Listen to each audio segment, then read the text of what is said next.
pada saat ini kita akan bicara tentang apa alasan Anda menjadi vegan. Itu judulnya ya. Nah, oke. Beberapa minggu yang lalu atau beberapa saat yang lalu ini boleh dikatakan sempat heboh atau viral, tapi di luar negeri ya, di mana KFC. Nah, kita tahu ini KFC. Apa yang ada di benak kita kalau kita mendengar KFC? Tentunya. Nah, pasti itu adalah ayam goreng ya kan, di mana perusahaan boleh dikatakan perusahaan ayam goreng fast food yang terbesar atau terbesar lah di dunia untuk pada saat ini. Nah, ini merupakan perusahaan ayam ya, tapi tiba-tiba mereka sekitar beberapa minggu kemarin, mereka baru saja launching atau meluncurkan akan KFC, produk KFC, tapi itu bukanlah dari ayam. Nah, tapi dari vegan fried chicken. Nah, dari tumbuhan. Ini luar biasa sekali. Satu rumah makan yang besar. Kita yang mungkin kebanyakan di Indonesia, di Manado ya, kita tahu ya KFC itu rumah makan ayam, tapi di Amerika sana mereka telah luncurkan ternyata ada KFC versi vegan atau versi nabati. Oke, ini menunjukkan bahwa kenapa?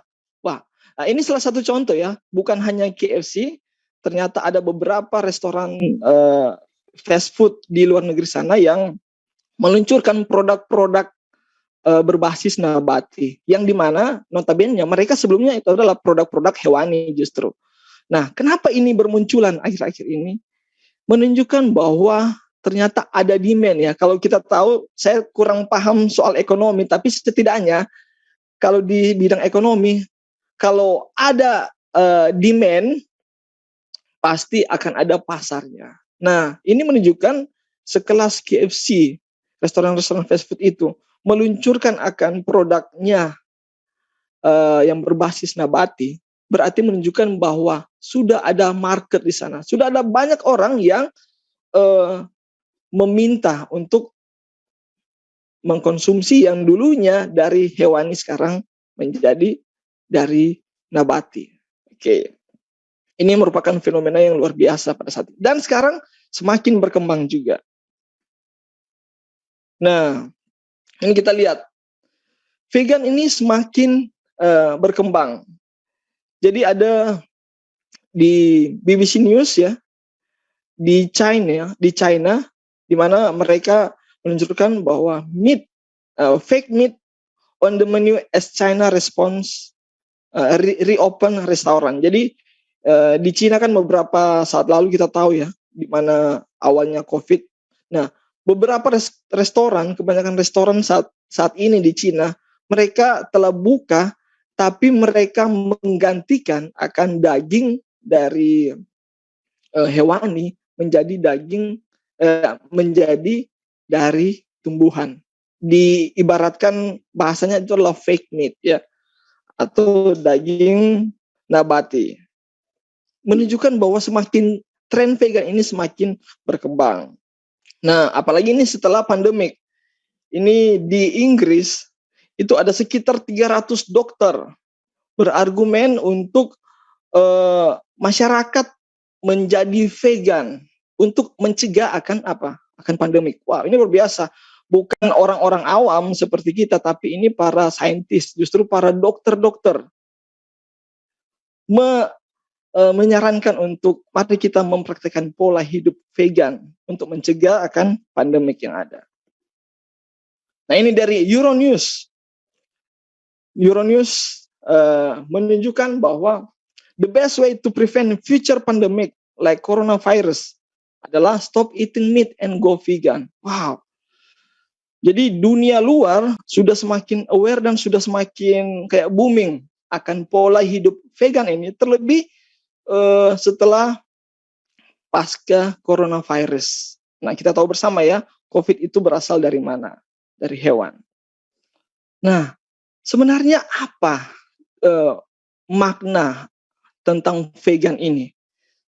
Dari tadi kita telah berbicara tentang betapa ngetrennya vegan akhir-akhir ini, tapi sebenarnya apa definisi vegan ini? Nah, ini berdasarkan Vegan Society ya, The Vegan Society menunjukkan bahwa veganism is a philosophy and the way of living which seeks to exclude as far as is possible and practicable all forms of exploitations and cruelty to animals for food, clothing, or any other purpose. Oke, sorry saya belum sempat terjemahkan ini. Jadi sebenarnya veganism itu merupakan sebuah filosofi. Filosofi dari apa?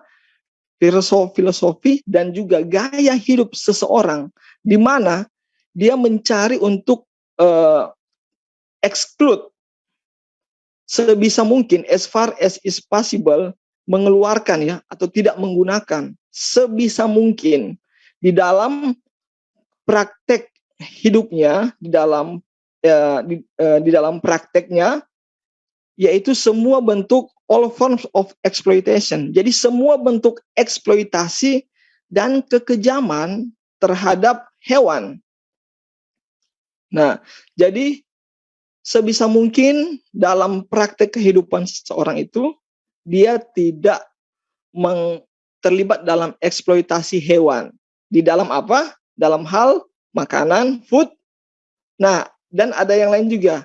Clothing, pakaian, and any other purpose. Dan untuk tujuan yang lain. Oke, jadi sebenarnya dari definisi ini saya ingin share ya. Saya dari saya mulai mengenal kehidupan vegan ini sampai sekarang kurang lebih sudah 8 tahun. Dan saya suka sekali untuk belajar akan vegan ini. Nah, apa yang saya ketahui, jadi sebenarnya gaya hidup vegan ini, pada umumnya orang mengetahui bahwa gaya hidup vegan ini hanya berfokus kepada makanan atau boleh dikatakan tidak memakan hewan. Tetapi pada dasarnya sebenarnya vegan ini adalah merupakan gaya hidup seseorang di mana tidak terlibat sama sekali terhadap eksploitasi hewan dalam bentuk ternyata bukan hanya makanan, tapi contoh pakaian. Karena ada banyak pakaian yang terbuat dari hewan kan. Nah, meskipun dia tidak mengkonsumsi akan hewan, dia juga tidak menggunakan akan produk-produk hewani dalam kehidupan kesehariannya itu. Semaksimal mungkin yang dia bisa lakukan. Produk pakaian, apalagi hiburan. Nah, apalagi yang berhubungan dengan eksploitasi hewan. Jadi, sekali lagi saya tekankan bahwa berdasarkan definisi ini, vegan itu ternyata bukan hanya berfokus kepada makanan, tetapi eksploitasi hewan semaksimal mungkin yang dia bisa lakukan. Oke, saya kasih mungkin tunjukkan sebuah tabel di mana ini yang mungkin lebih biar kita lebih mengerti ya. Sorry. Nah, ini kalau kita lihat di sini ini komparasi antara vegan dan ada juga sekarang kita dengar yaitu plant based ya. Nah, vegan, plant based, ada vegetarian dan juga ini dia komparasi dengan pemakan daging. Nah, ini dari gaya hidup semuanya ya. Oke, gaya hidup semuanya. Ini contohnya. Jadi kalau vegan mereka itu tidak makan daging tentunya, plant based juga tidak, vegetarian juga tidak. Tapi kalau pemakan daging tentu ya makan daging. Nah, ada bagaimana dengan gelatin? Nah, contoh gelatin. Gelatin kalau vegan itu tidak, tapi plant based juga tidak, tapi vegetarian kadang itu mengkonsumsi gelatin. Ya. Pemakan daging apalagi, oke. Susu hewan, mengkonsumsi susu. Kalau vegan itu tidak mengkonsumsi susu, kalau plant based juga tidak, tapi vegetarian Lokto vegetarian itu masih mengkonsumsi susu dari hewani tentunya ya. Begitu juga dengan telur, tidak mengkonsumsi. Kalau vegetarian masih madu. Nah, menarik ini, kalau madu, orang yang vegan itu mereka lebih memilih untuk tidak mengkonsumsi madu. Plant based juga, kadang plant based juga, dan vegetarian masih mengkonsumsi madu. Nah, baru ini contoh itu dari konsumsi.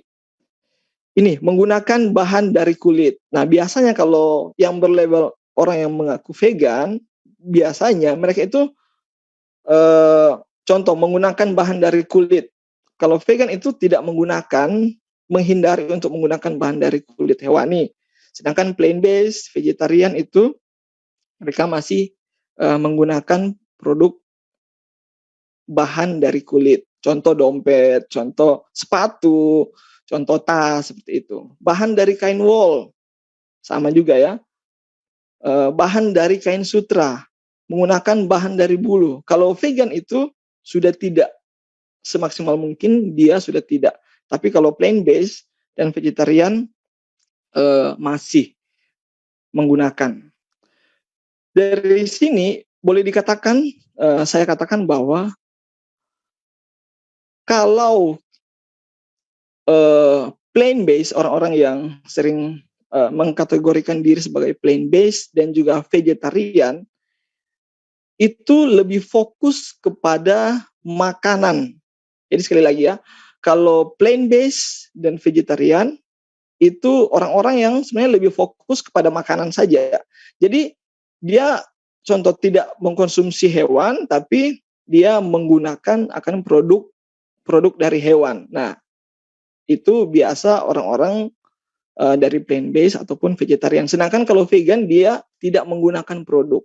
Jadi sekali lagi, kalau vegan itu bukan hanya soal makanan, tapi kehidupan yang lain. Contoh apa yang dia pakai, hiburan, bahkan ini sampai sirkus. Kalau sirkus hewan ya, orang-orang vegan biasa tidak mau mengunjungi sirkus hewan. Mempunyai akuarium, mereka tidak mau kebun binatang, seperti itu. Nah, untuk lebih jelasnya lagi, jadi sekarang kita sudah mengetahui ya, kalau kita mendengar istilah sebenarnya plant based, berarti itu mereka fokus kepada makanan saja. Atau vegetarian, itu hanya fokus kepada makanan saja. Sedangkan kalau vegan, itu seluruh aspek dalam kehidupannya yang tidak mengeksploitasi hewan. Contoh juga, saya kasih contoh seperti produk-produk kecantikan ya. Kalau sekarang mungkin cewek-cewek ataupun juga cowok-cowok bisa melihat ada produk-produk kecantikan sekarang, kayak ada sampo itu ada yang ditulis vegan. Nah, itu kan memang tidak untuk dimakan, tapi berarti menunjukkan bahwa di situ tidak mengandung produk hewani gitu. Oke, saya rasa mungkin sudah lebih memahami lagi ya. Iya, tahu beli berapa? Nah, jadi kalau kita mendengar vegetarian, itu sebenarnya lebih fokus kepada hanya makanan saja. Jadi sekali lagi, vegetarian itu lebih fokus kepada hanya makanan saja. Nah, di vegetarian pun itu sebenarnya terbagi. Ya, ada beberapa ya. Ini karena bincang vegan episode pertama, jadi kita membahas dulu setidaknya definisi-definisinya. Ada yang namanya flexitarian. Jadi ini semuanya berfokus hanya di makanan saja ya.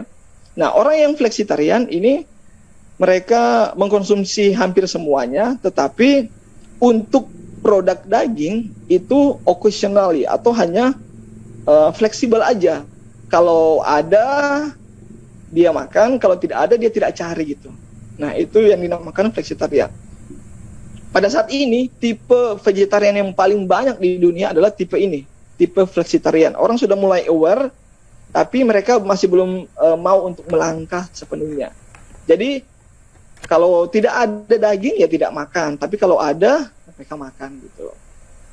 Nah, yang berikut adalah tipe pescatarian. Pescatarian ini mereka tidak mengkonsumsi daging, tapi masih mengkonsumsi akan ikan.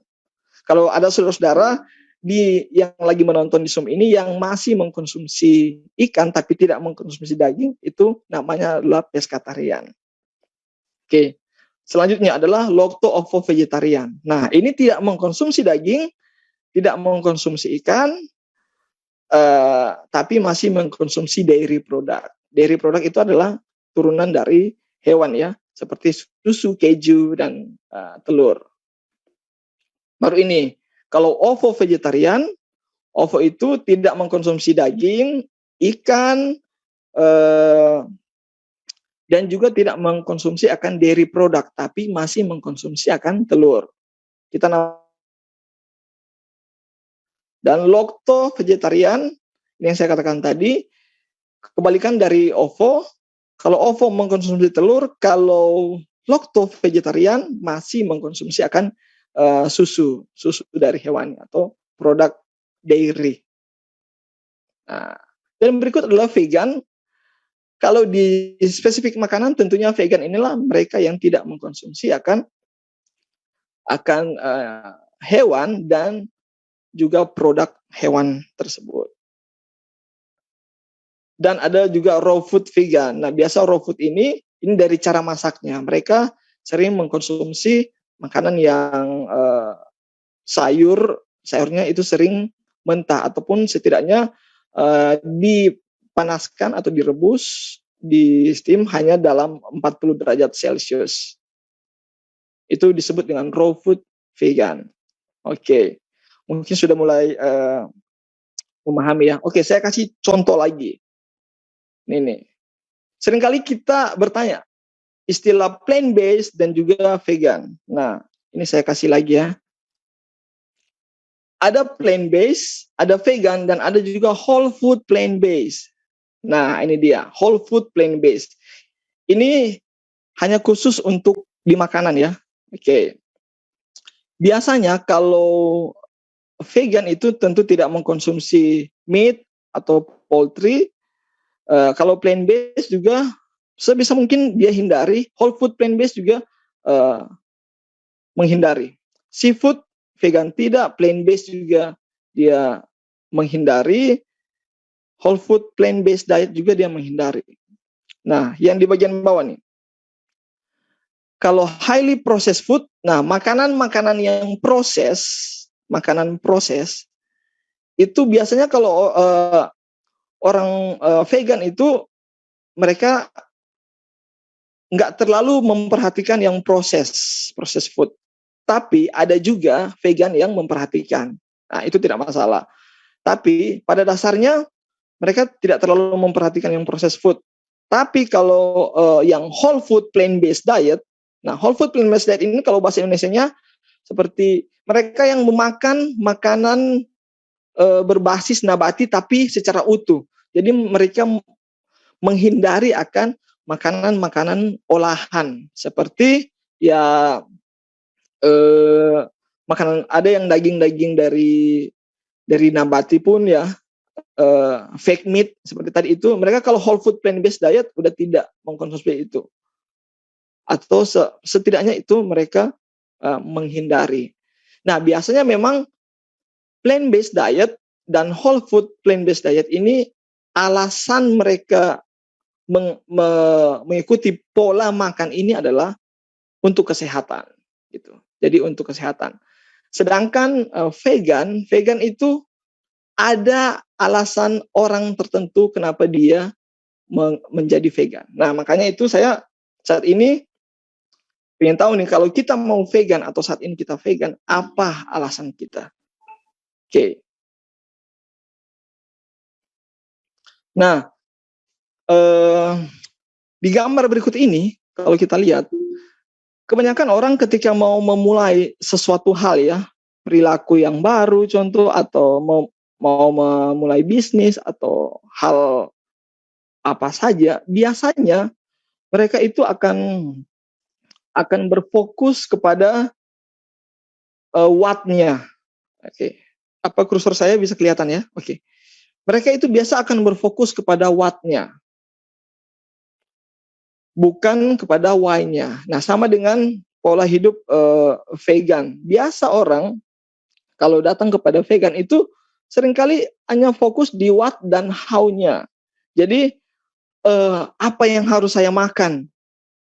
Oh ini boleh, oh ini tidak boleh. Kalau ini bisa nggak? Kalau ini tidak bisa nggak? Tidak bisa ya. How? Bagaimana cara saya akan mengolah ini? Kalau saya menjadi vegan, bisakah saya makan madu? Bisakah saya ini? Jadi kebanyakan orang berfokus di what dan how-nya. Nah, paling bagus sebenarnya sebelum kita melangkah dalam sesuatu hal termasuk pola hidup, kita harus fokus kepada why-nya. Kenapa? Apa alasannya? Jadi seperti itu. Why? Kenapa saya ke gereja contohnya? Bukan bagaimana saya ke gereja sekarang, online atau offline. Seringkali kan kita sibuk, baju apa saya gunakan untuk ke gereja, baju pola sepatu apa yang saya akan gunakan untuk ke acara pesta. Bukan berfokus pada why, kenapa saya harus ke gereja, kenapa saya harus melakukan hal ini. Jadi fokus yang paling pertama adalah kita harus temukan dulu why, kenapa saya harus menjadi vegan. Oke. Jadi pada malam hari ini saya ingin share bahwa setidaknya kita dari sesi pertama ini, kita kalau mau jadi vegan, kita harus temukan why-nya terlebih dahulu. Kenapa saya mau menjadi vegan? Soal what-nya, soal how-nya itu akan mengikuti. Maksudnya itu akan sangat gampang. Tapi terlebih dahulu kita harus mengetahui why-nya. Kenapa? Apa alasan Anda untuk menjadi vegan? Nah, saya sering ketemu dengan orang dan orang sering menanyakan pertanyaan ini kepada saya. Deto atau Daryl, bro, apa alasan Anda menjadi vegan? Nah, sebelum saya menjawab, saya terlebih dahulu bertanya kepada orang-orang tersebut. Apa alasan Anda untuk tidak menjadi vegan? Nah, jadi saya bertanya dulu kepada orang-orang tersebut, apa alasan Anda untuk tidak menjadi vegan? Baru saya akan jelaskan alasan saya kenapa saya menjadi vegan, seperti itu. Nah, kalau ada teman-teman yang di sini juga yang mungkin masih belajar tentang vegan atau masih belum vegan, saya ingin bertanya, apa alasan Anda sehingga Anda belum menjadi vegan? Nah, nanti alasan-alasan Anda juga bisa Anda tulis di kolom chat, bisa nanti kita akan diskusi, dan ke depan juga kita bisa sharing-sharing. Oke, setidaknya kita harus temukan apa alasan kita untuk menjadi vegan kalau kita tertarik dalam pola hidup vegan ini.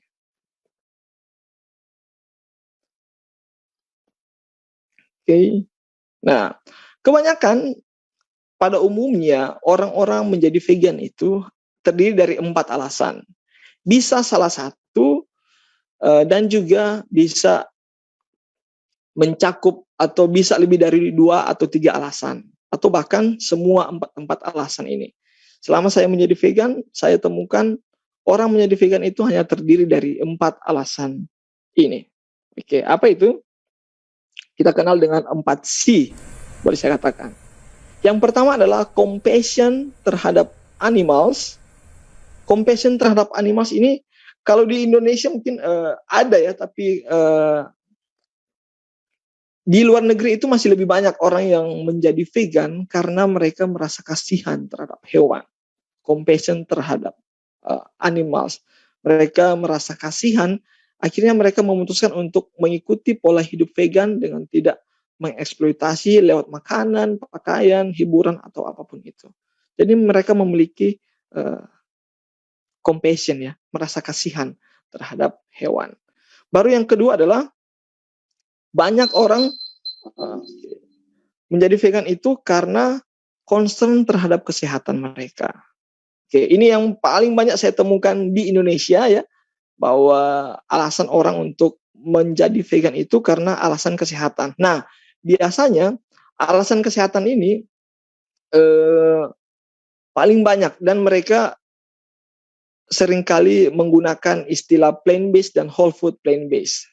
Nah, itulah karena alasan kesehatan. Nanti kita akan bahas detail mengenai ke beberapa alasan ini di episode-episode selanjutnya juga. Nah, ada juga yang care terhadap environment, terhadap lingkungan. Kalau kita mengikuti kabar sekarang ya, sangat sudah isu-isu global warming dan sebagainya itu karena ada berhubungannya dengan konsumsi hewan. Nah, nanti kita lihat sebentar seperti apa. Baru yang berikut adalah orang yang consciousness atau kesadaran karena berhubungan dengan spiritual orang. Karena berhubungan dengan spiritualnya gitu. Makanya dia memutuskan untuk menjadi vegan karena ada hubungan spiritual. Ada beberapa denominasi, ada beberapa ajaran atau agama itu yang menjadi vegan, menyarankan, merekomendasi karena ada hubungannya dengan spiritual. Nah, jadi inilah keempat alasan kenapa orang mau menjadi vegan. Nah, saya ingin bertanya kepada teman-teman dan saudara, apa alasan Anda kalau mau menjadi vegan? Apakah alasan animals, alasan kesehatan, alasan lingkungan, atau alasan spiritual? Apapun alasan Anda, gaya hidup vegan ini merupakan gaya hidup yang sangat cocok dan sangat tepat untuk saat ini. Oke, kita akan singgung sedikit ya mengenai keempat alasan kenapa orang menjadi vegan ini. Saya ingin cerita dulu bahwa awal mula saya menjadi vegan itu dengan alasan kesehatan karena saya seorang perawat. Jadi apa yang saya lihat di rumah sakit itu kebanyakan orang meninggal gara-gara dia itu meninggal dengan penyakit kronik yang dimana intinya berhubungan apa yang dia makan itu berhubungan dengan hewan sehingga menyebabkan kematian. Tidak semua ya, tapi pada umumnya yang saya lihat beberapa pasien yang meninggal itu karena gaya hidup mereka itu mengkonsumsi hewani, itu seperti penyakit stroke, ginjal juga, jantung ya dan sebagainya.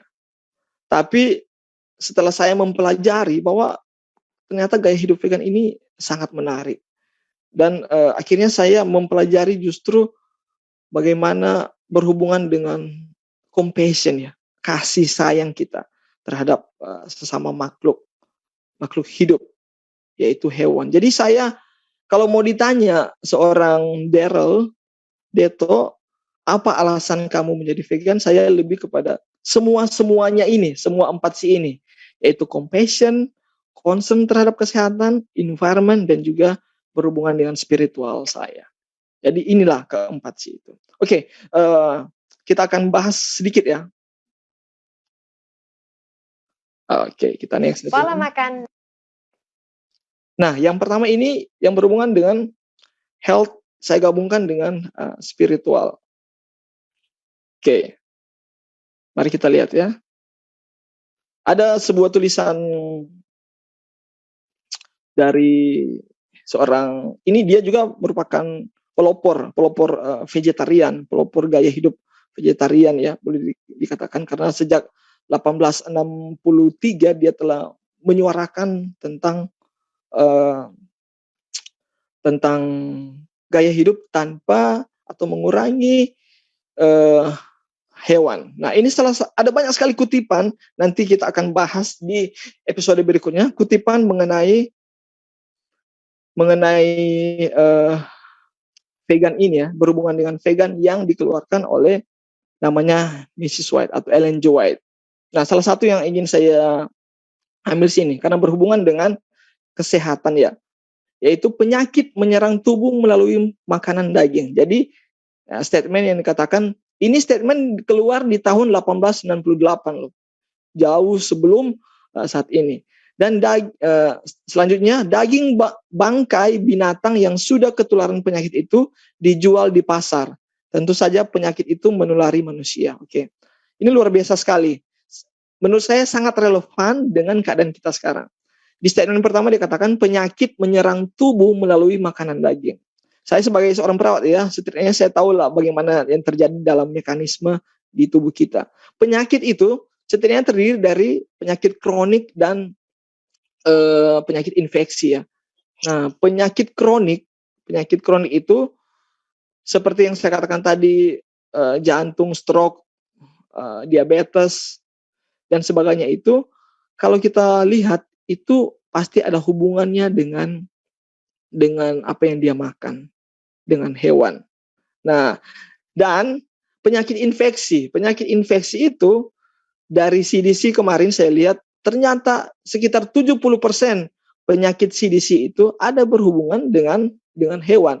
Nah, salah satu yang paling the latest sekarang yaitu adalah penyakit COVID ini ya, di mana kita tahu awal mula secara sains yang kita tahu sekarang ya, di mana awal mula COVID itu dari pasar ya, dijual di pasar dan itu akhirnya menulari manusia, dijual dari hewan, bangkai hewan, yaitu kelelawar.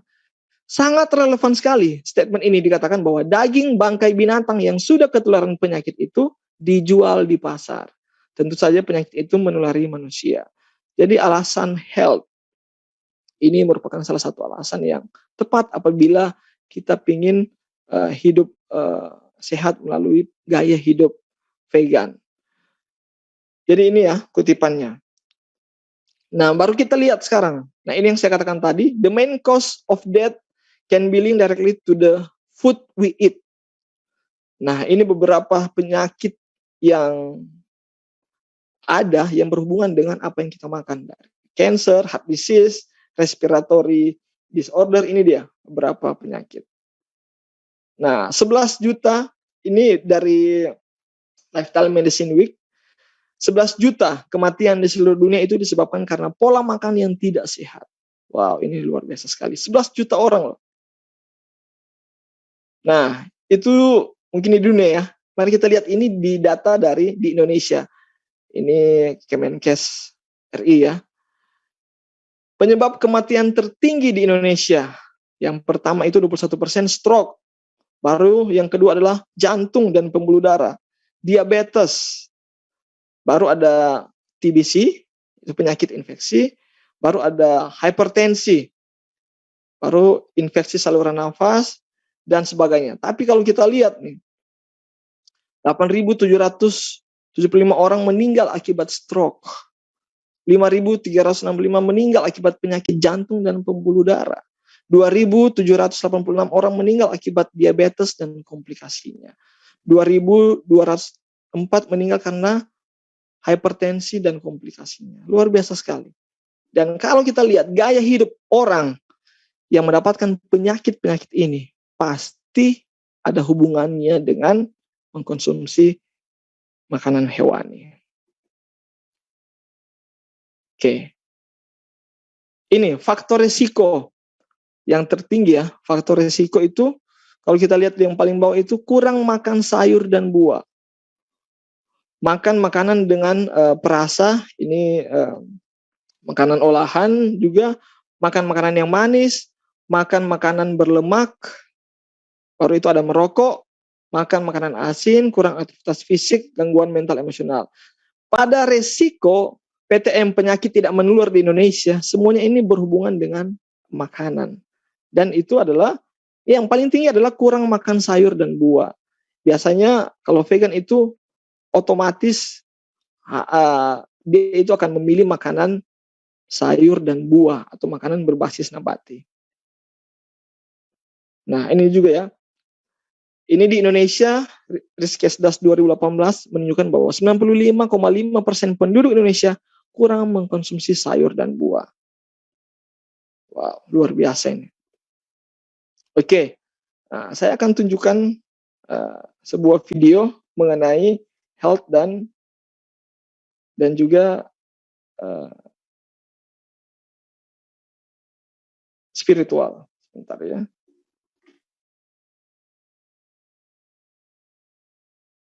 Oh, ini contoh ya.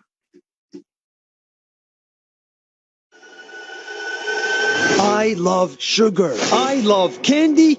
I love meat. Like everybody, I eat whatever I see and I don't feel bad about it.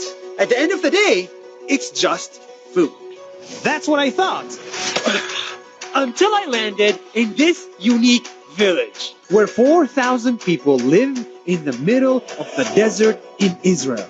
But unlike me, these people are very careful with their food.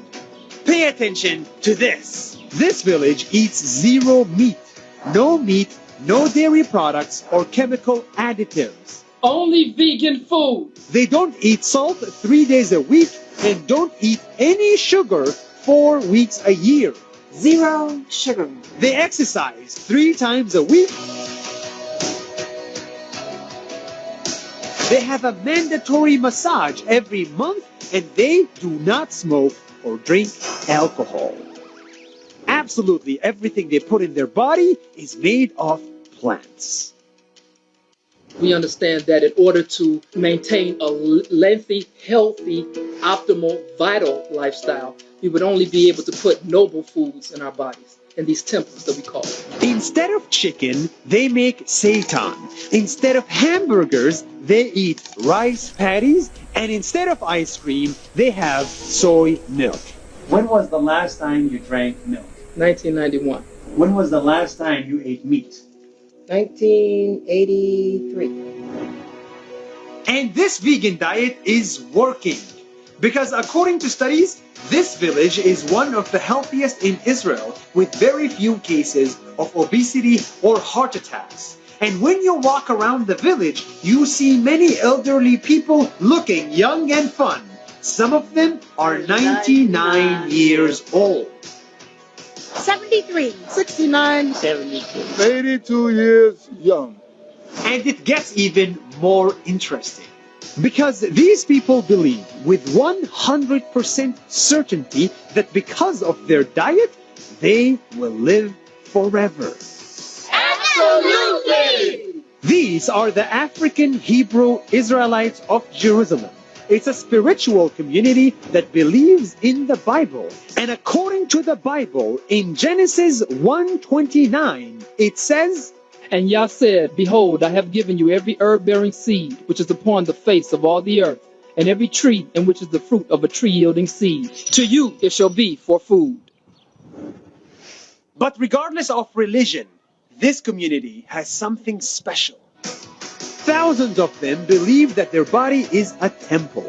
It should be clean, it should be healthy, and they do their absolute best to preserve it.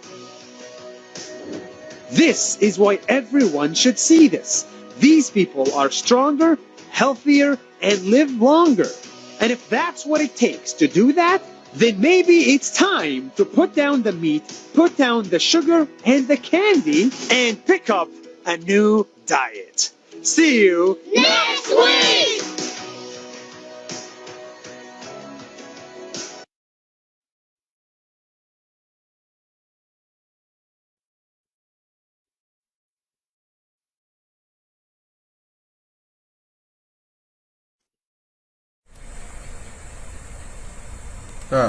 Di unmute. Oke, sorry.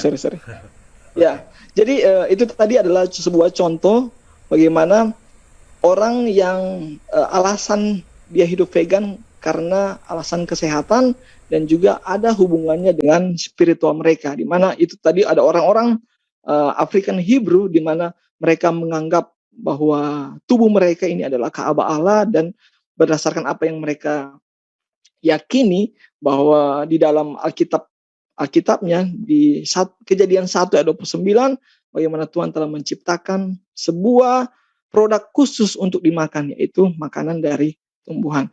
Dan berdasarkan kesehatan dibuktikan juga ya, berdasarkan tadi penelitian-penelitian bahwa memang orang yang hidup vegan itu kalau kita lihat di video tadi mereka sehat-sehat ya kelihatan, dan juga awet muda bahkan. Jadi itu adalah salah satu dua alasan tadi berhubungan dengan kesehatan dan juga dengan spiritual. Oke, yang berikutnya alasan yang ketiga yaitu berhubungan dengan environment atau lingkungan. Nah, ada orang yang menganut pola hidup vegan karena berhubungan dengan lingkungan. Oke, mari kita lihat juga akan video berikut ini.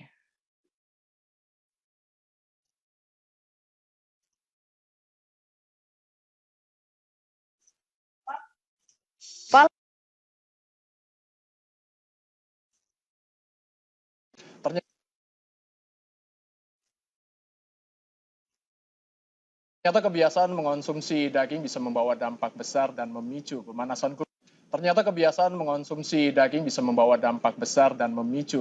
global. Gas metana yang dihasilkan dari sektor peternakan ternyata lebih besar daripada gas hasil polusi kendaraan bermotor.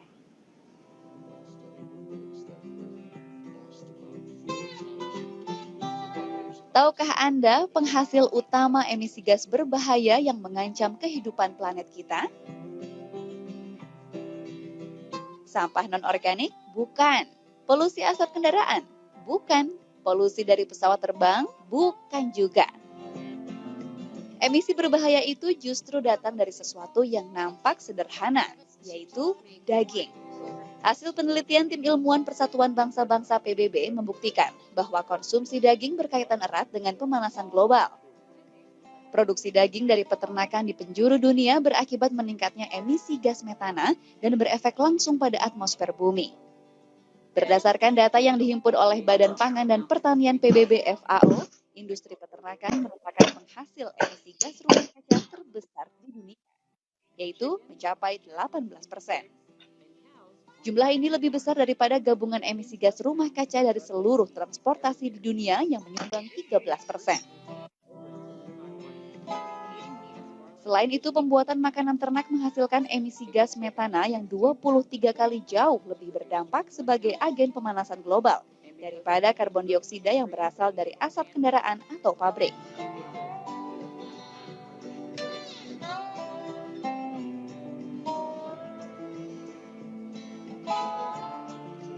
Karenanya, perlahan-lahan kampanye mengurangi konsumsi daging dan perubahan gaya hidup mulai dikampanyekan. Karena perubahan gaya hidup inilah yang diyakini bisa membantu menyelamatkan bumi dari efek pemanasan global.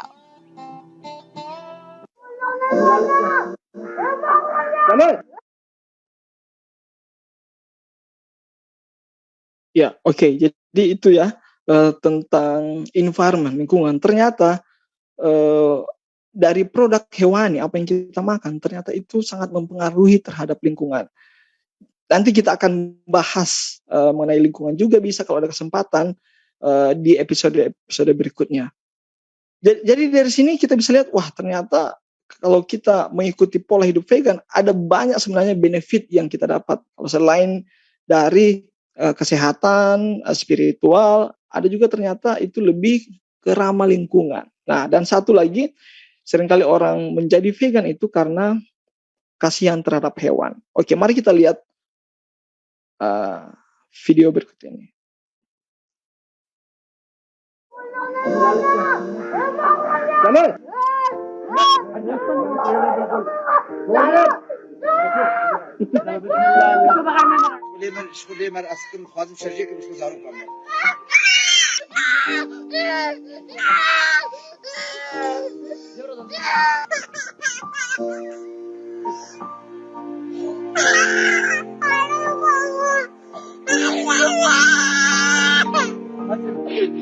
ما تجيبوش ومشي تلعب ما تلعبوش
Ya,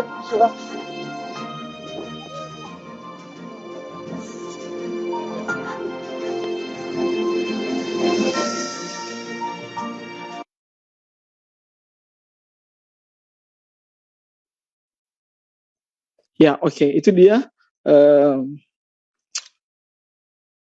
alasan ketiga, yaitu animals. Itu video tadi menunjukkan bahwa sebenarnya kita itu manusia terlahir ya dari anak-anak ya. Pada dasarnya itu tidak mau untuk melihat akan sebuah kekerasan.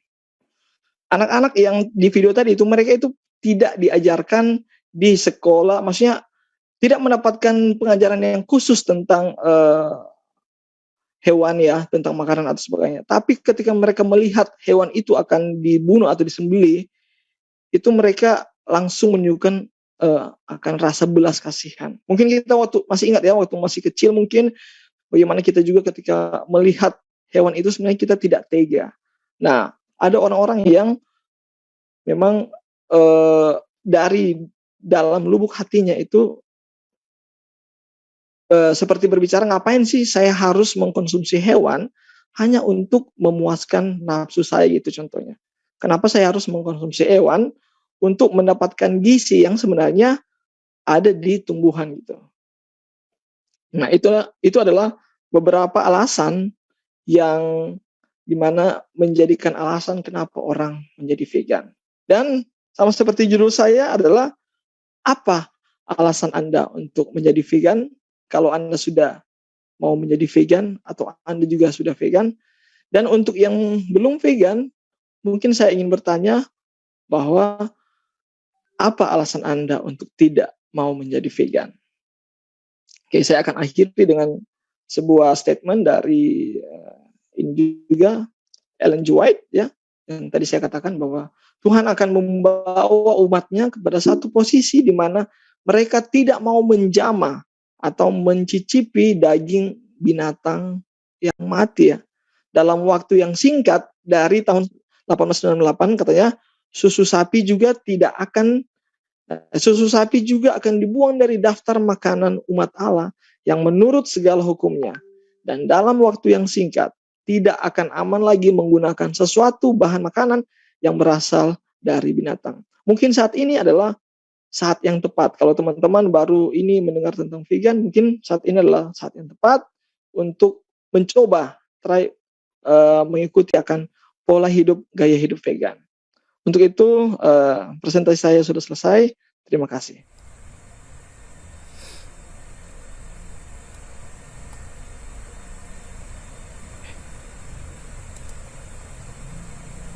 Ya.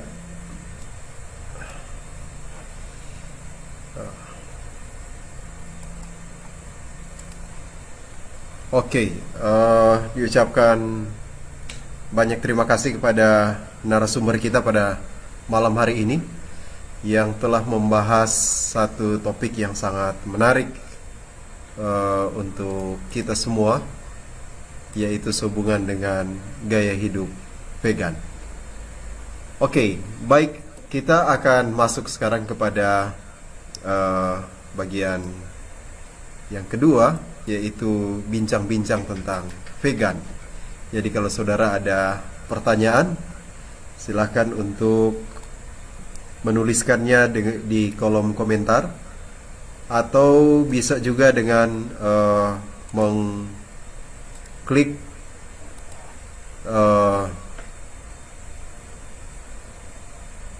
atau unmute mikrofon saudara dan kemudian menyampaikan pertanyaan. Baik, kita akan melihat di kolom chat. Oke, ada kesaksian di sini ya. Secara perlahan tubuh kami sekeluarga mulai menolak telur. Oke. Bagaimana memenuhi kebutuhan nutrisi khususnya bagi yang mau bervegetarian? Ya. Jadi ini ada pertanyaan, bagaimana caranya memenuhi kebutuhan nutrisi? Oke, baik. Ya. Saya akan merespons dulu ya, kebetulan nutrisi ya. Sebentar. Saya akan kasih ini dulu. Pegangan aman.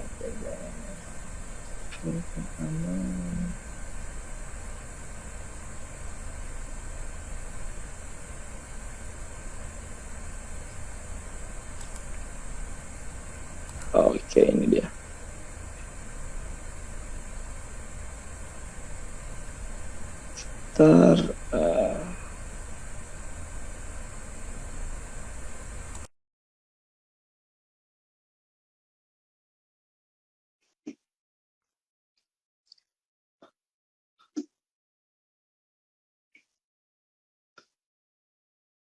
Jadi bagaimana memenuhi kebutuhan nutrisi khusus bagi yang mau bervegetarian.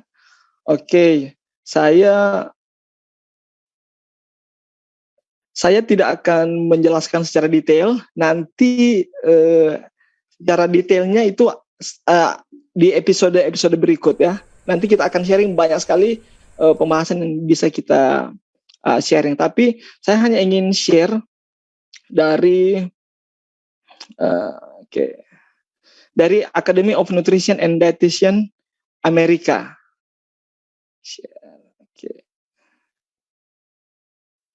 Oke, bisa kelihatan, Pastor?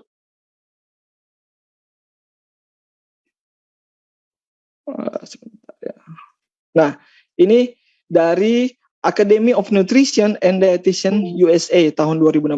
Jadi ini merupakan, kalau mau dibilang di Indonesia itu kayak apa ya, badan gizi ya, badan POM gitu ya di Indonesia itu. Ini untuk Amerika punya. Statementnya mereka ya, diet vegetarian termasuk vegan yang direncanakan dengan tepat merupakan pola makan menyehatkan, cukup bergizi dan dapat bermanfaat untuk kesehatan, pencegahan dan bahkan pengobatan penyakit tertentu. Diet ini adalah sesuai untuk semua tahapan siklus hidup, termasuk kehamilan, menyusui, masa bayi, masa kanak-kanak, remaja, dewasa, dan yang lebih tua. Bahkan untuk atlet, vegetarian dan vegan memiliki resiko lebih rendah terhadap kondisi kesehatan tertentu, termasuk penyakit iskemik jantung, diabetes tipe 2, hipertensi, jenis kanker tertentu, dan obesitas. Oke, jadi di sini yang katakan bukan seorang vegan aktivis, bukan saya, tapi dari badan boleh dikatakan badan resmi dunia ya. Ini di Amerika. Kita basicnya biasa kalau pengetahuan sains atau research basicnya Amerika ya. Dan mereka katakan bahwa itu aman selagi kita selagi itu direncanakan dengan tepat. Jadi direncanakan dan dipersiapkan. Nah, apa nutrisi-nutrisi atau kandungan sebenarnya yang harus dipersiapkan? Nah, ini kan pertanyaannya, bagaimana memenuhi kebutuhan nutrisi khusus bagi yang mau bervegetarian? Nah, kebutuhan nutrisi itu bagaimana cara kita untuk memenuhinya? Nanti kita akan bahas di episode berikutnya. Setidaknya poin pertama adalah itu aman, diakui oleh dunia, organisasi dunia, asalkan direncanakan dengan tepat. Ya, ada persiapan yang tepat. Untuk nutrisi, kalau orang berbicara tentang vegan, ada beberapa nutrisi yang perlu di-highlight. Di pertemuan mungkin yang Eden Way yang lalu ya, kita pernah membahas itu tentang nutrisi, hal-hal apa dan bagaimana cara memenuhinya. Yang paling penting itu, pertama yang paling sering orang ragukan itu soal protein. Jadi ada protein, baru soal kalsium, baru soal lemak omega 3, baru soal zat besi, baru yaitu biasa nutrisi-nutrisi itu yang sering orang pertanyakan. Tetapi semua nutrisi itu ada di tumbuhan dan bisa untuk kita penuhi. Jadi yang jelas untuk yang bertanya kebutuhan nutrisi khusus bagi mau vegetarian, secara rincinya nanti kita akan bahas di episode berikut, tapi setidaknya mau bervegetarian itu aman dan sudah bisa kita lakukan gitu. Yang penting dengan tepat gitu, setidaknya seperti itu. Mungkin yang bisa saya respon. Iya. Oke. Terima kasih untuk Oh ya, penjelasannya. sama vitamin B12, sorry saya lupa tadi. Ya. Ada orang sering tanya vitamin B12, tapi bagaimana mencukupinya bisa kita penuhi. Oke, terima kasih. Baik, jadi seperti itu ya. Jadi pada malam hari ini kita baru membahas secara umum alasan-alasan dan istilah-istilah sehubungan dengan vegan. Nanti ke depan kita akan berbicara lebih banyak lagi tentang vegan ini. Kemudian, oh ya, sorry, Pastor. Ya. Nanti saya bisa promosikan juga ya. Jadi nanti hari Sabtu ini di acara PA Pemuda Advent Hope Channel Indonesia, kebetulan saya bekerja di Hope Channel Indonesia, kita itu akan membahas tentang gizi vegan untuk anak. Nah, mungkin di situ nanti akan bisa juga di-spill di situ nutrisi apa kalau kita mau bervegetarian, mau bervegan, mulai dari anak-anak itu apa yang harus dipenuhi. Narasumbernya itu adalah dari Rumah Sakit Advent Bandung dan juga Presiden Vegan Internasional, yaitu orang Indonesia, Dr. Susianto. Nanti dia akan sharing di hari Sabtu di Hope Channel Indonesia. Nanti kita bisa share juga mungkin linknya ke depan. Oh, oke. Oke, thank you. Oke, jadi saudara-saudara dapat mengikuti juga di Hope Channel ya. Jam berapa itu tadi? Jam 3:30 WIB. Jam 4:30 WIB. 4:30 berarti Wita ya. Wita, iya. Iya. Oke. Hari Baik, Sabtu ini. Jadi jangan lupa pasang alarm dari sekarang. Oke, kita ke penanya selanjutnya. Bagaimana untuk memulai atau membiasakan vegan? Jadi apakah ada tips-tips tertentu dari narasumber kita bagaimana caranya untuk memulai atau membiasakan vegan? Oke. Bagaimana mau memulai atau membiasakan vegan? Jadi sebenarnya kalau dari keempat alasan tadi ya, dari alasan kesehatan, alasan environment ataupun animals, dan juga alasan spiritual, kalau kita lihat memang yang paling, kalau kita mau mempraktekkan berdasarkan keempat alasan itu, memang yang agak lebih sulit itu, maksudnya pergumulan yang sangat berat yaitu di soal makanannya ini gitu. Bagaimana kita tidak mau mengeksploitasi hewan melalui makanan kita. Nah, yang paling penting itu, ini berdasarkan pengalaman saya ya, bagaimana untuk membiasakan. Yang pertama itu kita harus perbanyak pengetahuan, research. Jadi ya dengan mengikuti akan seminar-seminar seperti ini, menambah knowledge kita, menambah ilmu pengetahuan kita, agar supaya sudah terbiasa dengan istilah dan dengan gaya hidup seperti ini. Contohnya karena dengan mengikuti seperti ini, kita merasa bahwa kita itu tidak sendiri dalam mempraktekkan atau dalam menjalani akan pola hidup vegan ini. Lama-lama itu akan terbiasa. Nah, kalau untuk jadi pertama pengetahuan kita pertambah dengan membaca jurnal atau research, buku-buku.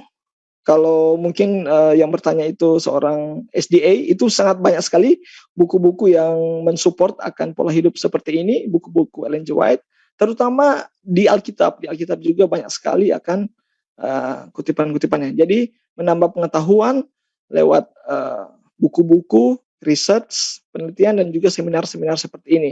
Baru yang kedua, kalau soal membiasakan untuk vegan dari makanan, teknik untuk di makanan, kalau saya, contohnya saya ini masih belum vegan, tapi saya mau berubah secara perlahan dari segi makanan. Jadi yang pertama nggak apa-apa masih mengkonsumsi makanan hewani, tetapi untuk sayurnya dan untuk sayurnya itu di sayur dan buah itu coba kita lipat gandakan. Karena sebenarnya kita itu dari soal makanan paling kurang sekali makan sayur dan buah. Ingat loh, tadi penelitian riset kesehatan dasar di Indonesia, 95% penduduk Indonesia itu kurang makan sayur dan buah. Jadi untuk membiasakan, kita harus terbiasa dengan sayur dan buah. Sebagai seorang vegan itu, sayur dan buah, kacang-kacangan, biji-bijian itu merupakan teman seumur hidup. Maksudnya itu merupakan, itulah kita, identitas kita adalah, kalau di makanan adalah, identitas kita adalah makanan nabati. Jadi kita harus terbiasa. Ini saya kasih contoh ya. Sebelum saya vegan, saya itu tidak banyak mengetahui jenis biji-bijian, kacang-kacangan, sayur-sayuran. Tapi setelah saya menjadi vegan, ternyata adalah yang namanya ternyata sayur okra, ya kan? Ada yang namanya sayur edamame. Maksudnya karena kita makan sayur dan buah udah terbiasa, akhirnya kita akan mencari lagi sayur dan buah yang lainnya. Nah, itu akan membiasakan kita. Jadi perbanyak dulu makan sayur dan buah, dan juga biji-bijian, kacang-kacangan. Contoh juga kacang-kacangan ya. Mungkin kita hanya tahu seperti dulu yang sebelum saya vegan, saya hanya tahu kacang Brenebon, kacang merah, kacang hijau. Itu saja. Tapi ternyata ada kacang Arab, garbanzo, ada ternyata biji chia seed. Wah, ternyata flaxseed. Nah, itu sudah semakin banyak pengetahuan kita tentang biji-bijian, kacang-kacangan dari nabati, itu akan membuat kita terbiasa dan familiar dengan makanan vegan. Itu dari segi makanan. Ya, seperti toko hijau itu ya. Mulai aja dulu gitu. Mulai aja dulu. Nanti akan berkembang, bertambah pengetahuan kita, kebiasaan kita juga akan berubah. Hari demi hari. Oke, terima kasih. Dan juga, poinnya juga tadi menemukan orang-orang sesama. Jadi kayak burung sejenis itu akan terbang sejenis ya. Ibaratnya carilah komunitas-komunitas kayak ini, komunitas Eden Way ini sangat membantu sekali. Ya kan, bergaul bersama-sama dengan mereka itu seperti yang saya bilang tadi, itu akan membantu kita untuk akan sama-sama gitu, kita akan jalan. Kalau ada yang lagi lemah, maksudnya kurang pengetahuan, nanti pasti ada teman-teman yang lain juga yang bisa tambahkan seperti itu. Jadi temukan komunitas juga itu sangat penting. Thank you. Oke, terima kasih. Jadi jangan lupa untuk selalu mengikuti webinar yang dilaksanakan oleh Eden Way. Ya, oke, baik. Ada yang bertanya apakah ini direkam? Jadi ini direkam di atau live di page Facebook eChurch. Anda tinggal bisa klik link yang saya bagikan. Oke, apakah bisa di-share nanti makanan kombinasi untuk memenuhi nutrisi? Jadi makanan kombinasi untuk memenuhi nutrisi. Dipersilakan atau mungkin ya. Bisa ya. Spesifiknya nanti kita akan bahas mungkin di episode lain, tapi saya kasih rumusnya aja setidaknya ya. Pendahuluan. Ya. Karena ini akan berseri terus, kita akan usahakan setiap hari Kamis. Jadi makanya di awal tadi saya katakan pelan-pelan saja kita ikuti, karena banyak sekali hal yang bisa kita bahas dari ini gitu. Komposisi ya. Iya. Jadi sebenarnya pemerintah itu memiliki petunjuk kita untuk makan. Ada yang tahu nggak petunjuk makan untuk rakyat Indonesia? Ada yang tahu? Mungkin yang bertanya. Seimbang atau 4 sehat 5 sempurna. Ya, oke. Betul sekali. 4 sehat 5 sempurna. Tapi itu betul sampai di tahun 2012. Sekarang itu sudah salah. Nah, jadi kalau dulu komposisi makanan kita itu ditentukan oleh pemerintah, yaitu 4 sehat 5 sempurna. Tapi sekarang sudah bukan 4 sehat 5 sempurna lagi. Nah, sekarang itu ada yang namanya, ini dia. Oke. Nah, bisa kelihatan? Ya, sekarang itu, saudara-saudara, teman-teman semua, ada yang namanya isi piringku. Nah, isi piringku ini nanti kita akan bahas satu episode khusus tentang isi piringku ini ya, nanti sebagai catatannya. Tapi setidaknya komposisi yang kita kalau mau makan, sebenarnya kita ikuti saja ini, ikuti saja anjuran dari pemerintah. Ini masih the latest, baru, boleh dikatakan baru karena orang-orang sama seperti tadi ya, ketika saya katakan orang-orang masih menyangka bahwa 4 sehat 5 sempurna yang menjadi tolak ukur makan kita. Sekarang ini sudah enggak, sudah tidak. Nah, kalau kita lihat sini, mari kita bedah sedikit aja. Jadi komposisi makan kita ikutin di sini aja. Jadi setengah, ingat ya, setengah dari porsi makan kita, setengah dari porsi piring kita ini, biar gampang ambillah piring. Coba kalau ada di rumah bisa ambil piring, atau enggak berimajinasi. Jadi setengah dari piring kita itu sudah sayur sama buah. Lihat nggak? Tuh, setengah dari piring kita itu sudah sayur dan buah. Dan ini vegan ya, sayur dan buah pasti vegan dong. Oke, sayur dan buahnya sepertiga dari setengah itu adalah buah, dan 2/3 dari setengah itu adalah sayur-sayuran. Jadi kita kalau makan ya, saudara-saudara, kalau makan itu harus sayurnya banyak. Harus sayurnya banyak. Itu sebenarnya komposisi sayur sama komposisi nasi itu sama banyak. Oke, kita lihat. Komposisi sayur dan nasi itu harus sama banyak di piring kita ya.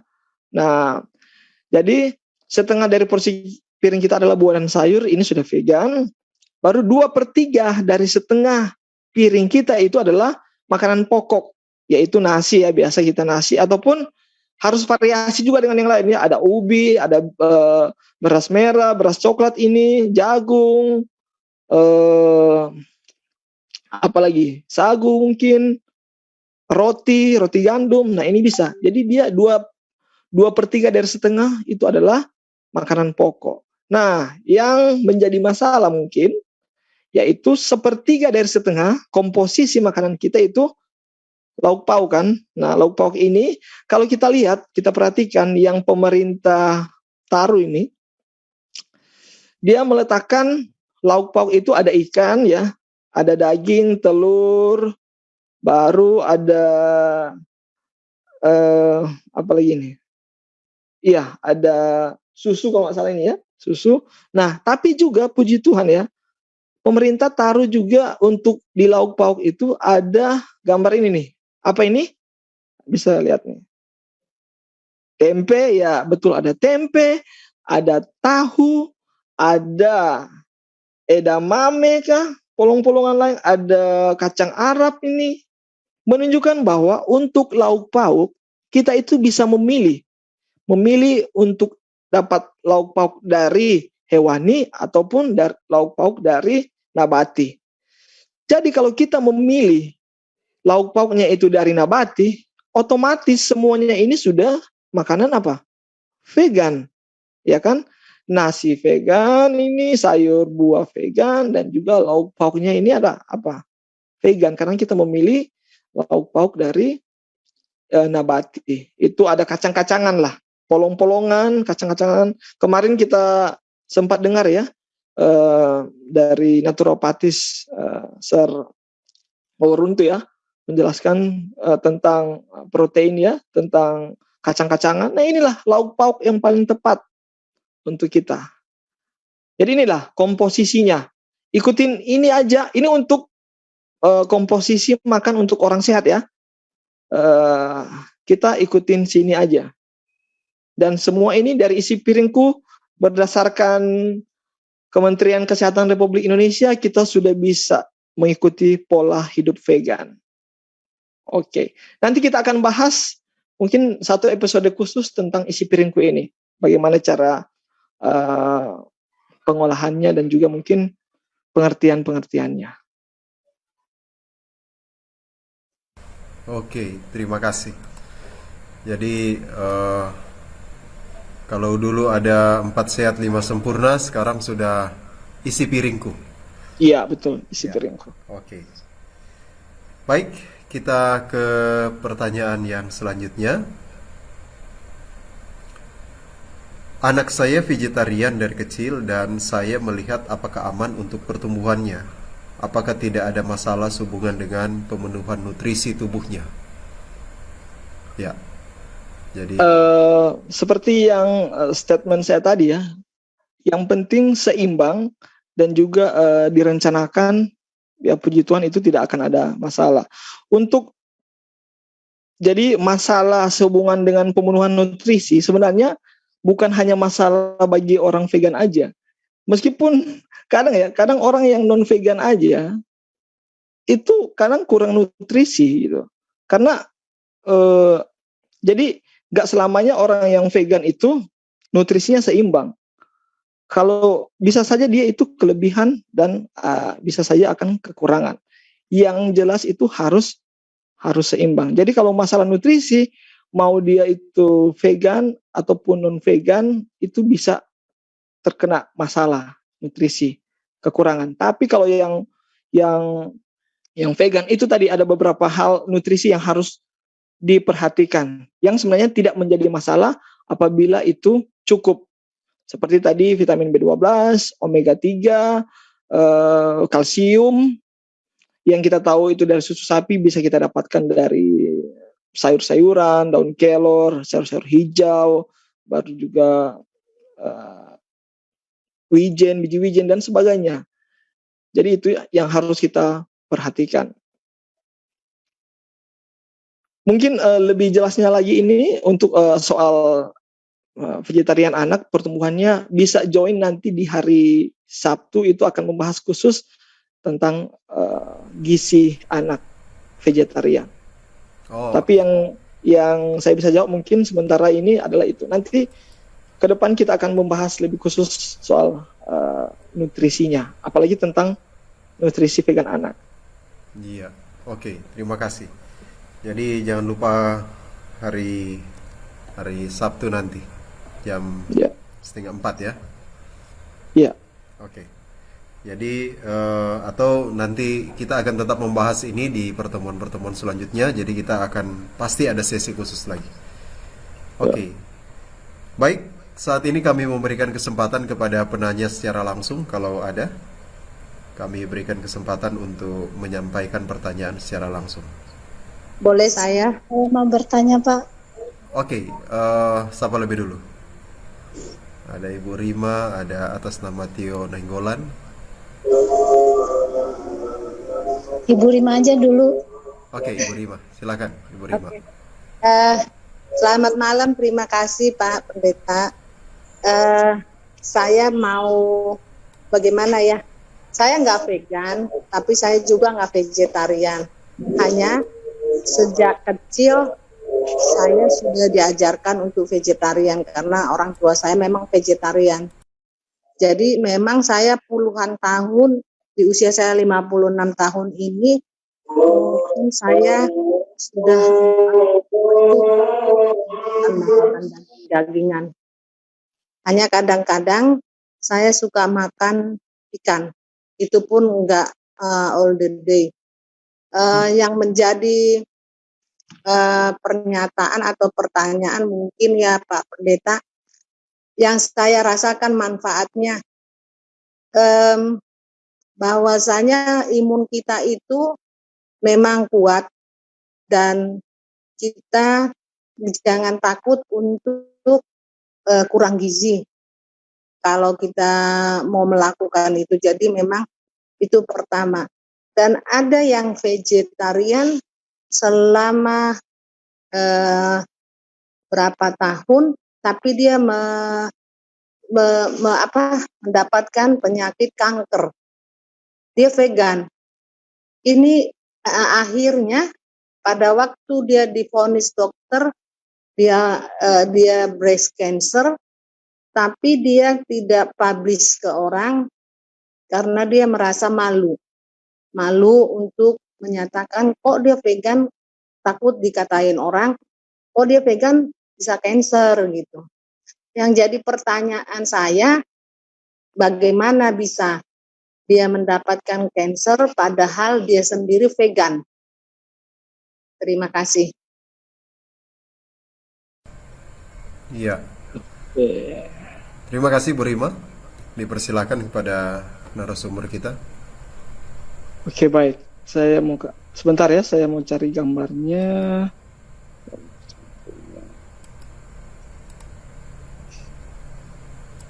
Penyakit. Oh, oke, ini dia.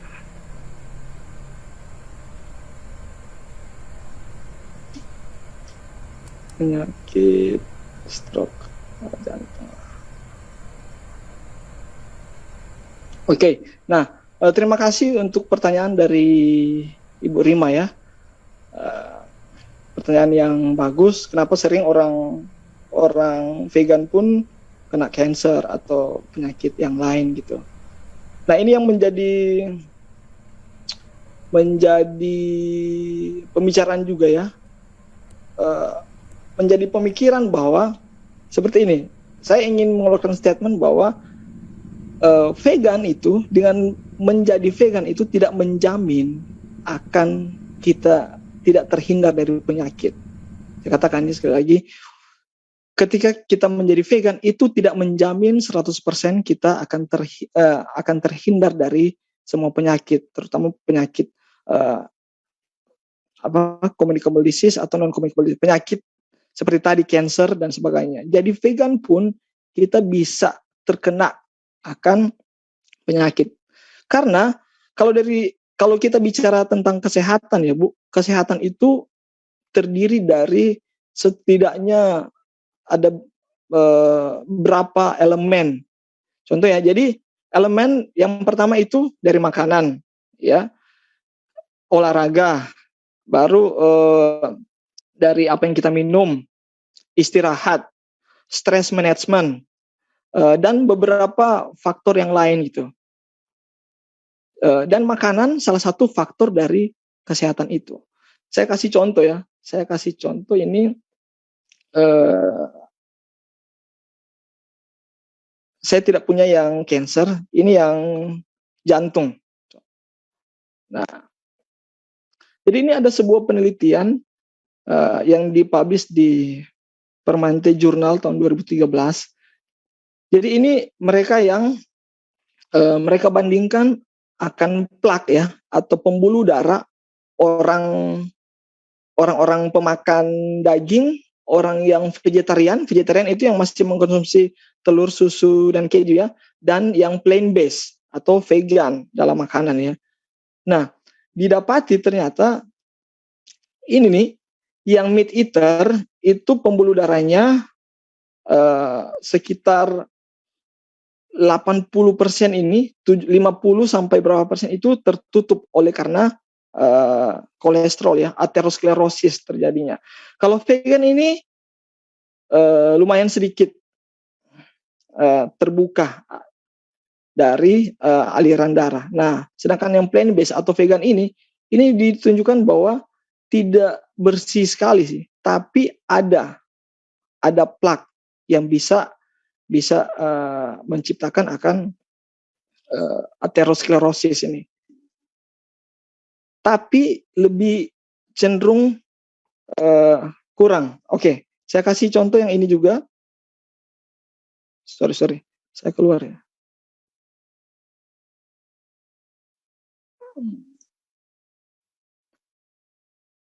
Nah, ini ada studi penelitian di Harvard mengenai penyakit jantung.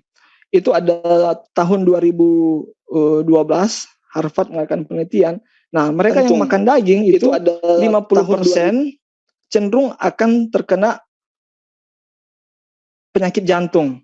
Sedangkan yang vegetarian hanya beda 45% ya, karena mereka masih mengkonsumsi telur, susu dan keju.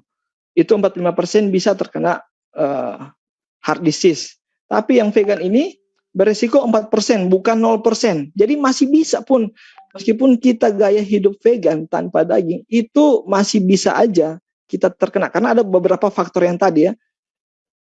Jadi vegan itu tidak menjamin akan kita tidak akan terkena dari penyakit manapun. Kita bisa terkena dari penyakit manapun. Tapi resikonya itu, saya kasih tahu ya, bahwa resikonya itu lebih kecil. Saya kasih ilustrasi singkat ya. Contoh seperti ini, kalau saya bawa motor, lalu motor itu tidak menggunakan lampu sein, baru saya menggunakan motor tidak menggunakan helm, baru saya membawa motor itu bannya agak kempes, baru remnya agak blong. Oke? Nah, saya pergi dari tempat A ke tempat B. Apakah saya sampai di tempat B itu resiko dari saya kecelakaan, apakah saya bisa selamat sampai di tempat B? Bisa aja kan? Bisa sampai di tempat B itu dengan keadaan selamat. Oke? Nah, bandingkan dengan posisi kedua, saya itu menggunakan helm, saya menggunakan lampu sein ada, rem juga bagus, lampu kaca spion itu juga ada, bagus, semua lengkap. Nah, ketika saya jalan, apakah bisa menjamin saya itu akan tiba di tempat B dengan tidak terjadi kecelakaan? Tidak bisa menjamin, ya kan? Bisa saja meskipun sudah lengkap, tapi bisa saja saya ditabrak atau ada hal yang lain gitu. Nah, seperti itu. Jadi vegan pun, tapi apakah resiko yang mana lebih tinggi? Tentunya resiko yang pertama kan, tidak menggunakan helm, remnya agak blong dan sebagainya. Nah, vegan itu salah satu dari beberapa rangkaian alat kita untuk menuju sehat. Seperti itu sih kira-kira. Jadi kita bisa terkena pun. Tapi resikonya berdasarkan sains itu lebih sedikit apabila kita menjadi vegan. Bukan berarti tidak, tapi lebih sedikit. Iya. Sorry agak panjang ya. Iya, nggak apa-apa. Gimana Ibu Ridwan? Wah, terima kasih Sir untuk jawabannya. Tapi yang saya mau tekankan pada tadi sempat saya dengar statement dari Sir bilang alasan mengapa Sir jadi vegan. Karena Sir seorang perawat, banyak pasien mati gara-gara makanan, cara hidup mereka. Ya. Ini yang membuat saya mengadakan pertanyaan seperti tadi. Kalau menurut saya mungkin saya kasih sedikit pandangan aja ya. Sir. Bisa aja dia di usia pada waktu dia usia 40 atau 40 berapa ke atas, dia vegan. Tapi sebelumnya itu dia kan tidak vegan. Jadi sebelum dia vegan, dia sudah memakan segala macamnya. Itu mungkin, jadi kita sehat, sakit, bukan pada saat kita makan itu. Sama seperti merokok. Kan katanya merokok berbahaya, tapi pas mereka merokok pun mereka santai aja, nggak ada apa-apa kan. Nah, jadi akibat dari rokok itu panjang, akibat dari tidak vegetarian atau vegan itu panjang. Jadi itu yang akan dinyatakan nanti pada saat kita sekarang ini sakitnya apa. Itu dari pola hidup kita yang lama. Jadi kalau seperti yang saya bilang, saya tadinya ibu bapak saya itu vegetarian. Jadi di rumah kadang-kadang ya namanya masih anak-anak ya, waktu saya kecil saya ikut vegetarian, tapi nanti setahun saya biasa lagi makan, tapi nggak makan daging gitu. Tapi saya bilang nanti sama orang tua saya nggak mau vegetarian, saya mau makan ikan, makan ini, tapi nggak makan karena memang sudah terbiasa dengan nggak makan itu tadi. Jadi memang kalau bisa dibilang saya pokoknya saya 56 tahun, saya 40 tahun lebih itu vegetarian. Gitu. Jadi memang mungkin kenapa orang bisa berdampak yang vegan tapi dia breast cancer atau cancer yang lain, saya lihat dari pola hidup yang lama. Jadi sebelum dia vegetarian mungkin dia sudah memakan segala. Jadi itulah akibatnya dia mendapatkan setelah itu. Mungkin itu karena saya lihat yang kebanyakan yang breast cancer itu atau cancer yang lain memang dia vegan. Banyak yang meninggal gara-gara cancer tapi dia vegan, tapi sebelum dia vegan dia nggak vegetarian, nggak vegan gitu loh. Terima kasih. Hanya itu aja. Iya. Oke, terima kasih Iya, Bu oke. Rima untuk tambahannya ya. Oke, tadi siapa ya yang mau bertanya? Yang pertama tadi? Saya Oke, Pak, oke, dipersilakan. eh, selamat malam Pak Darel. Saya mau selamat malam. bertanya. Yang pertama,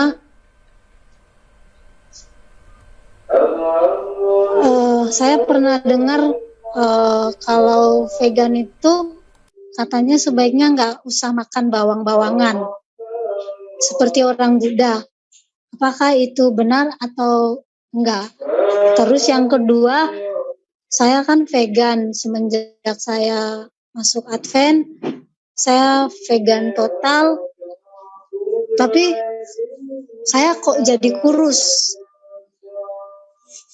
Memang saya orangnya malas olahraga, malas bergerak. Tapi saya kalau makanan, makan buah banyak sekali, makan sayur, makan polong-polongan, makan beras merah, umbi-umbian, biji-bijian saya sangat banyak konsumsi. Tapi saya kok makin kurus gitu. Padahal dulu sebelum saya vegan, saya gemuk.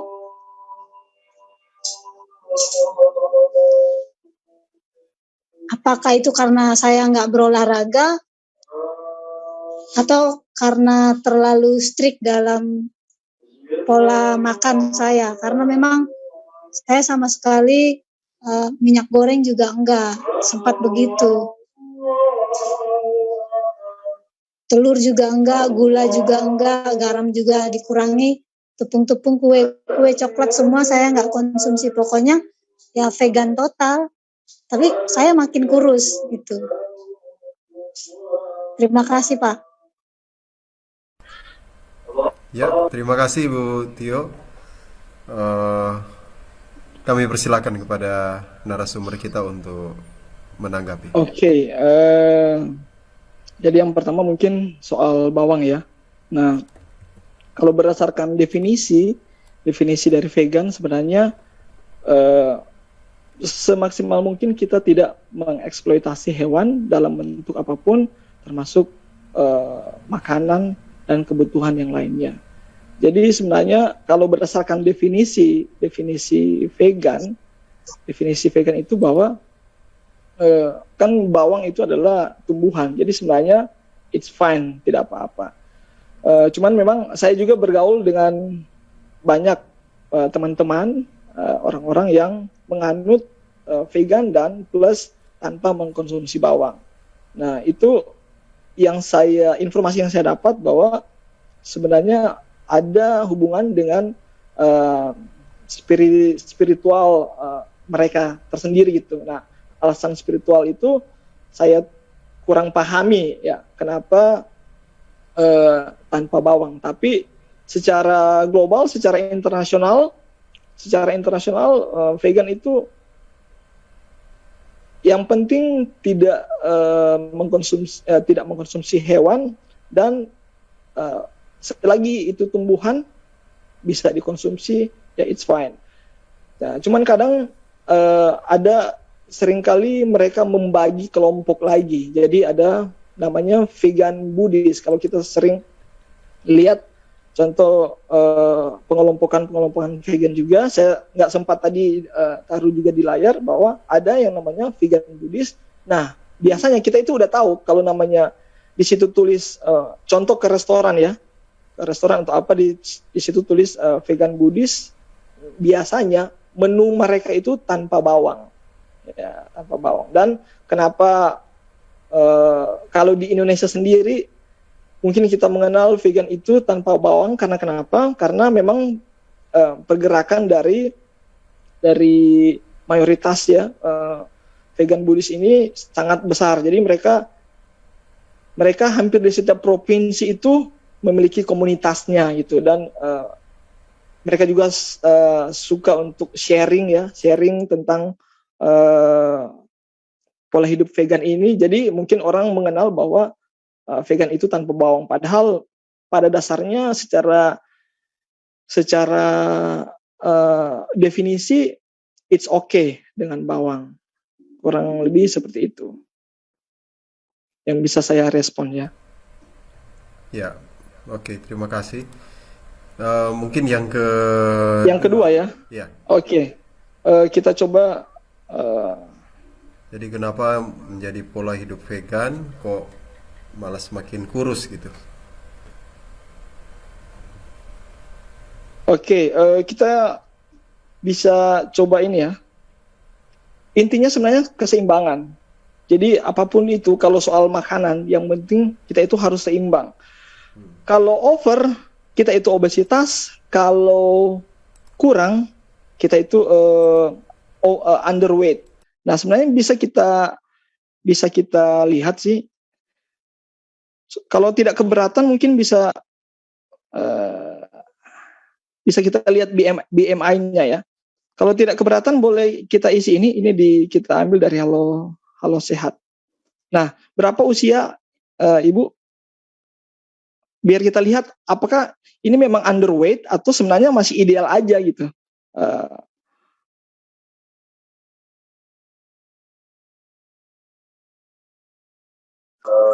Usia memang orang-orang juga berapa? Selalu bilang saya tunggu Pak, tapi sebenarnya memang orang-orang yang melihat saya juga memang bilang kurus, mengakui saya kurus gitu.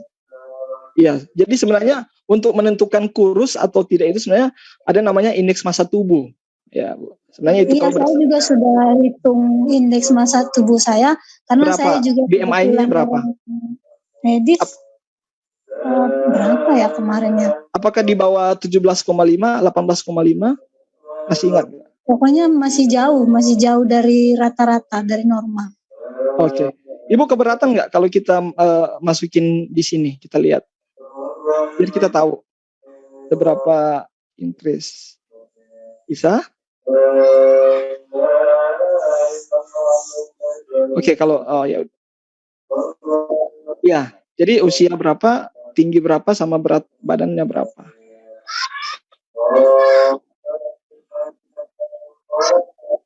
Oke. Mungkin kalau nggak apa-apa, mungkin yang bisa saya share bahwa di keseimbangan aja. Keseimbangan kalau berdasarkan pemerintah tadi itu kita ikutin aja pola makan seperti isi piringku itu akan memberi ideal sih. Saya pernah tadi sempat dibilang waktu saya pernah magang di Angelo Wellness Center ya, ada wellness center di Filipina. Saya ini mau bersaksi. Jadi kita itu ada training selama 1 bulan. Kita siapkan mereka makanan. Jadi itu adalah program New Start. Jadi semua kita jadi olahraga, istirahat semua kita nilai. Dan dari segi makanannya kita kasih mereka makanan vegan, whole food plant-based diet. Nah, yang mengikuti partisipan yang ada itu adalah mereka yang dari overweight, yang gemuk sekali, sama ada yang underweight atau kurus lah, bukan kurus sekali juga, agak kurus memang. Nah, jadi sebelum dilakukan treatment ini, dilakukan edukasi New Start, pola hidup sehat, itu semua diperiksa, diukur berat badan semuanya, cek darah dan sebagainya. Nah, waktu diperiksa, setelah dilakukan treatment selama 1 bulan waktu itu, sekitar 28 hari, menariknya dengan makanan yang sama ya, makanan plant-based, menariknya mereka yang overweight atau yang gemuk, itu menuju ke ideal tubuh. Sedangkan mereka yang kurus, justru naik menuju ke ideal. Nah, jadi boleh diambil, kami mengambil kesimpulan bahwa ternyata berdasarkan observasi waktu itu, ternyata dengan makanan yang seimbang, whole food plant-based diet yang seimbang, dan olahraga dan semuanya ya, kita bicara tentang New Star yang seimbang, itu bisa membuat orang yang membawa orang kepada titik ideal sebenarnya. Jadi yang singkatnya, orang yang gemuk pun dengan makan vegan, dia bisa jadi ideal. Bukan kurus ya. Dan orang yang kurus, makan vegan yang terstruktur dan teratur, dia jadi gemuk, jadi ideal. Jadi makan makanan yang sama, yang berat kanan itu akan ke tengah, dan yang berat kiri itu akan ke tengah. Jadi harusnya kalau kita mengikuti, memang secara ini saya bicara juga bukan hanya makanan saja ya, konsep kesehatan secara seutuhnya, harusnya dia itu akan berada di posisi ideal. Kalau tidak ideal berarti ada yang salah itu. Mungkin mungkin defisit kalorinya itu terlalu berlebihan sehingga underweight. Nah, bagaimana defisit kalori itu bisa terjadi? Nanti mungkin kita akan bahas lebih dalam lagi tentang defisit kalori itu. Jadi kebutuhan kalori yang dikeluarkan oleh ibu itu lebih besar daripada kalori yang digunakan. Itu namanya defisit kalori, sehingga badan itu menjadi turun. Berbeda dengan overweight. Overweight adalah kelebihan kalori. Jadi kalori yang dimasukkan itu melebihi daripada kalori yang digunakan. Jadinya dia overweight. Mungkin aku bisa kasih untuk saat ini seperti itu sih, Bu. Tapi ada juga hubungannya dengan tidak berolahraga ya, Pak? Iya, berhubungan. Semua kesehatan berhubungan dengan semuanya. Stress management pun, orang stres kan ada hubungannya juga dengan makanan. Bagaimana dengan stres ibu? Mungkin ada masalah, ada something yang lain ya kita nggak tahu. Jadi memang harus dikaji sih, harus dikaji. Saya rasa lewat Edenway juga memiliki konseling ya, bisa untuk itu secara holistik, Bu. Jadi secara bukan hanya makanan saja, tapi stress management, olahraga, bagaimana juga spiritual membantu juga akan membuat tubuh kita menjadi ideal. Itu sih. Ya, oke. Jadi kalaupun mau untuk berkonsultasi dapat menghubungi kami untuk lebih lanjut. Oke, gimana Bu? Oke, terima kasih Pak. Makasih ya Bu untuk Terima kasih. pertanyaan. Oke, terima kasih untuk pertanyaannya. Kita ke pertanyaan yang ada di chat. Ini tanggapan ya. Saya pernah 2 kali mengikuti challenge vegan, bergabung dengan komunitas vegan dari kelompok mayoritas Buddha. Mereka buat WhatsApp group, diedukasi, diberikan menu-menu dan diajari cara masaknya. Kalau sudah tamat, mereka kasih apresiasi berupa piagam. Sepertinya hal ini positif karena menyemangati satu dengan yang lain. Saya belum menemukan komunitas seperti ini di kalangan SDA. Ini mungkin bisa dimulai ya. Wah, kenapa tidak? Ini merupakan ide atau bahkan ini usulan yang sangat positif, sangat baik. Saya sangat support, saya sangat mendukung untuk hal-hal seperti ini. Karena saya juga sendiri ya, sebagai seorang vegan, saya butuh teman-teman juga yang satu, ibaratnya apa ya, kita menjadi satu keluarga, saling sharing satu dengan yang lain, saling membantu apabila menghadapi masalah. Ini merupakan satu bentuk hal yang positif, dan mungkin Edenway juga bisa memulai akan ini ya.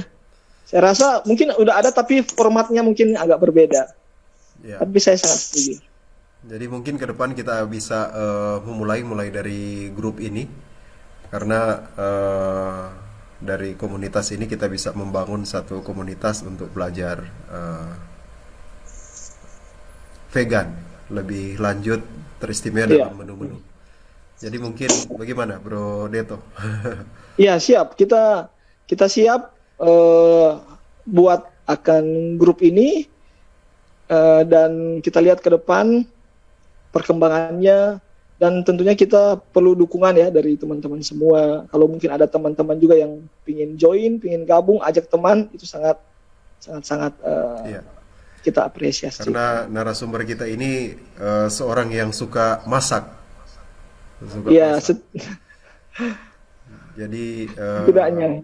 kalau mungkin kita akan pikirkan dan ke depan kita akan sosialisasikan untuk hal tersebut, untuk Ya, betul. teknisnya. Terima kasih untuk statementnya, luar biasa sekali Oke. usulannya. Oh iya Pak, satu lagi saya mau tanya, Oke, silakan Bu. apakah saya perlu mengubah eh, makan saya, karena saya kan makan cuma 2 kali satu hari. Apakah saya perlu makan 3 kali untuk menambah berat badan saya? Ya, kalau Ibu sendiri aktivitasnya apa? Saya kan orang medis, jadi saya bekerja di klinik. Tapi nggak berat-berat amat sih, tapi saya kurus gitu. Orang-orang semua bilang saya kurus gitu, apalagi kalau dibandingkan saya dulunya gemuk. Jadi orang kalau ngelihat saya itu kok banyak banget perubahannya gitu. Karena memang saya sangat strict dalam pola makan ya, tapi kalau olahraga sama sekali enggak sih saya. Tapi kalau makanan saya selalu teratur 2 kali sehari. Makanya mungkin apakah saya terlalu strict? Saya perlu makan malam atau gimana? Ya, kalau yang bisa saya jawab sebenarnya kalau dari berapa jumlah porsi makan kita sesuai dengan kebutuhan kita ya, maksudnya sesuai berdasarkan dengan aktivitas kita juga gitu. Kadang kalau dari tulisan yang saya sharing tadi dari Ellen G. White, dia menasihatkan kita bisa untuk 2 kali makan.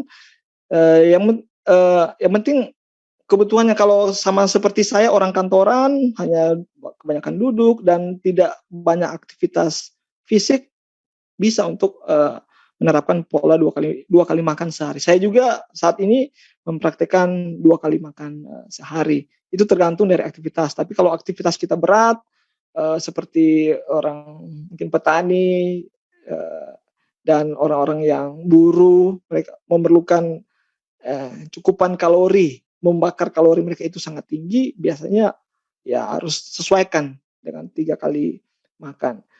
Kalau menurut aku mungkin kita harus hitung ini Bu, kalori intake dan output, dan juga kalori yang dibakar yang dibutuhkan itu berapa. Itu ada rumusannya sih. Emang agak panjang tapi mungkin bisa dihitung. Sama kita mencoba untuk di faktor kesehatan yang lain kita mencoba untuk memenuhinya gitu. Sama seperti tadi olahraga, karena olahraga juga dapat membantu ya metabolisme kita, dapat banyak hal lah yang kita bisa dapat. Sama juga faktor-faktor kesehatan yang lain, bagaimana dengan jam tidur ibu, mungkin larut malam atau yang lain. Jadi selagi kita, kalau saran aku, hitung kalori intake dan output, dan juga sembari itu melihat gaya hidup sehat yang lain apa yang bisa kita improve gitu, agar supaya seimbang dan ideal. Mungkin seperti itu sih Bu. Kami masih memberikan satu kesempatan lagi untuk penanya secara langsung. Kalau masih ada, kalau tidak kita akan segera menutup akan program kita pada malam hari ini. Masih ada, baik di chat ataupun secara langsung. Oke, kalau sudah tidak ada, kita sudah 2 jam ya tanpa terasa. Ya. Iya. Kita akan bertemu lagi pada minggu depan. Oke. Ya. Baik, saat ini kita dengarkan closing statement dari narasumber kita pada malam hari ini untuk menutup acara kita. Dipersilakan. Oke, baik, terima kasih. Jadi closing statement saya adalah pembahasan kita pada malam ini masih hanya sekitar 1% dari pembahasan vegan. Jadi jangan lupa kita untuk terus hadir di acara ini, karena makin banyak hal yang akan kita dapat dan kita pelajari, dan saya yakin kalau kita menjalaninya dengan tepat, dengan seimbang, hidup vegan itu sangat luar biasa dan itu bisa merubah akan gaya hidup kita secara pribadi. Saya secara holistik, bukan hanya pola makan saja, tapi secara holistik, pemikiran dan sebagainya itu bisa akan berdampak sangat positif. Terima kasih.